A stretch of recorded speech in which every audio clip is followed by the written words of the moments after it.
What's up, Legends crew? We are here to give you some valuable knowledge and insight to help make your trip to the Philippines as legendary as ours. Here is just a few tips and tricks that we have learned while living in the Philippines for the last 8 months. Top 3 things you should be aware of and be careful of before you come to the Philippines. Okay, the animals here, the stray cats and dogs, don't touch them, don't even interact with them. You feed them, they come back around. They have parasites and worms. So it's better if you just stay away from them. Be aware of the dogs in the road. Not just leave them alone, but be aware of them because they jump out into the middle of the road. Use your horn. Most of them get out of the way when they hear a horn. So the stray animals at night thing is very much a serious topic. If you're gonna come to the Philippines and you're gonna rent a bike, prepared for random stray animals to jump out in the middle of the road at you at all times. Make sure your brakes are good, make sure your tires are good, and make sure you're wearing your helmet. Unfortunately, Alyssa and I have witnessed firsthand on multiple occasions people strike animals. We were going to dinner with some friends a couple nights ago. Just as we got off our bikes, a Filipino man was blasting past us. A dog ran out in front of him, I mean literally 30 feet from us. The man was extremely seriously injured, and it's a very sad situation. That being said, another tough topic to talk about when it comes to traveling in the Philippines, and this is something from the bottom of my heart that I could not fathom at first. If you see someone get hurt, if you see a car accident, and if you see some kind of crash or somebody with extreme bodily harm and injuries, you can't help. It's just not the way it works in the Philippines. It's really hard to fathom. In the Philippines, you can't help. You literally have to just roll on by. You know, don't be the Karen that's sitting there filming it, because I think that's kind of worse, but you are immediately liable. If you go to help them, you can be blamed for all the cause, the injuries, and the cost. The scooters, if you rent a scooter here, be aware that other people don't necessarily have their motorcycle riding license in their home country. So a lot of people don't know how to ride, so it's not nerve-wracking at all driving in the Philippines. I'll tell you one thing, they're pretty good at zippering. The United States could learn a few things, especially if you don't know how to ride. Wear your helmet. People drive without lights on their scooters.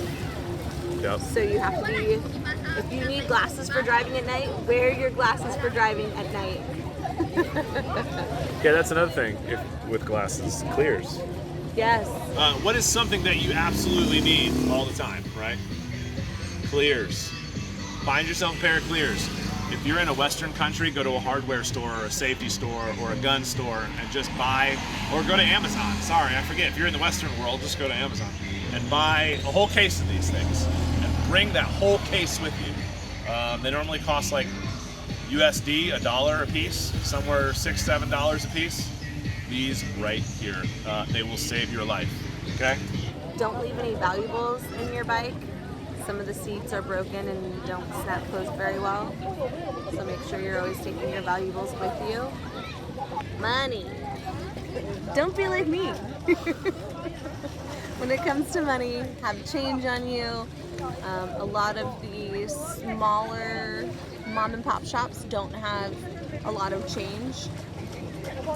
So try to carry Break change it down on, when you can, and always have some. What do you say? You got big bills, break it down when you can, as small as you can, as often as you can, and always have some on you. You get to a point where you need to cash out, and it's not going to work. Now, a couple of things to consider when exchanging money. It can be very nerve-wracking for some people, and if you don't do it right, it can be pretty detrimental to your trip or your journey, even in one day. Alyssa and I went halfway across Bangkok one time. Because we were doing some adventurous stuff, we didn't bring our passports with us. You know, like if we surf or fish or dive, or we like go down the river, we don't exactly like bring our passports with us, because why would we lock them in the bike just to get stolen? And so we were halfway across Bangkok. We ran out of funds and then had funds to exchange but didn't have our passports, and there in Bangkok they will not exchange without your passport. So that can be a tough part. Another part is swapping bills and sleight of hand. I have not seen it, but other people have actually gotten fake bills back And then another thing is tears and wrinkles and cuts or ink or blemishes in the bill. A lot of people won't accept those bills, like especially in the Philippines, they're extremely anal about that. And what you'll find, and I've seen this myself, this part I have seen firsthand, is that they will take your bills, count them, look at them, and then pull it underneath the counter below and swipe sleight of hand, exchange your good bill with a dirty, shitty bill, and then hand it back to you and go, oh, this has a tear in it, I won't accept this. But they took your good bill and now you're stuck with a torn bill or a bill with a blemish on it. So before I walk in or when I walk into these places, I always take video of the serial numbers and the actual bills that I'm going to exchange. Every single time I do that, I make sure to do it just to make sure that they don't do sleight of hand or swap bills on me. Always think about that when you're exchanging funds, okay? You're gonna get charged about 250 pesos, which is $5, give or take, USD, every time you take cash out. So be aware of that. Honestly, for international, it's not that bad. Always be ready for rain. Rain. The rain. Always be ready for rain. We went outside to do something. What happened? It started pouring. What happens when we go outside and it starts to do stuff? It rains. Does it? But as soon as we got here, guess what happened? It stopped. Well, we had to pull over because let the weather speak for itself. We just barely missed the rain.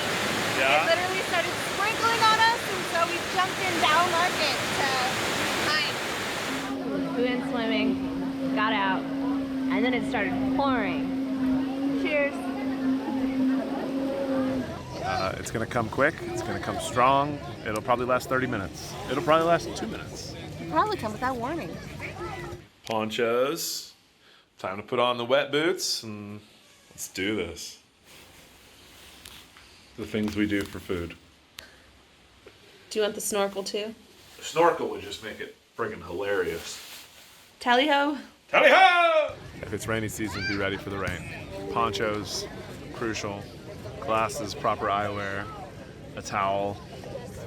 All these little things that might really help in the end. Your bike seat will always be wet in the morning, no matter what. It'll always be moist. Oh, see, I knew it was coming. That's why I did that. Water, puddles. Yes. Yes. After riding in the rain, walking in the rain, when you get home, rinse your feet off. Actually, it's better to even soak them up and wash them off. Yep. Don't crawl into the bed with dirty feet. Don't walk around your hotel room and... Just look up E. coli, salmonella, leptospirosis. That's all you gotta do. Just look up leptospirosis and the fact that you can get it from a puddle splash. All right, so if you're new to our channel, then you definitely did not get a chance to watch episode 8, where we were on a trip to Mindanao, which is one of the outer southern islands in the Philippines, where I unfortunately contracted leptospirosis. So when we mention this stuff to you, we definitely have grounds to talk about it, and we're not just throwing scare tactics at you. We're not being negative. This is real. It happens. It happens to a lot of people. When I got leptospirosis, I immediately got messages from people who had had it or had to deal with it, and not just in the Philippines. Costa Rica, Mexico, Nicaragua. This happens. Indonesia, it can happen anywhere. I got deathly ill from it. It was no joke. It can be contracted anywhere. So again, know before you go. That's when you're Just like, wash your feet. yeah, don't be sucking on them toes before you wash them, man. Oh. You're in the Philippines. 2 things you're never gonna be without: loud, obnoxious music and trash fires, okay? Deal with the music, because it's part of their culture. They're the most artistic, music-loving people we've ever met. And trash fires, hey. The bottom line is, if you can come up with a better way for them to get rid of their materials and their trash, then do it. Otherwise, don't complain about it. Come on, baby. All right, Legends crew, that about wraps it up. If you're planning on visiting the Philippines soon and have any questions, please feel free to reach out in the comments section below. Or if you'd like to chat with us one-on-one, please reach out through our Patreon page or our Buy Me a Beer to find out how. This is our first travel guide montage. We are learning and will build our complete travel guide soon.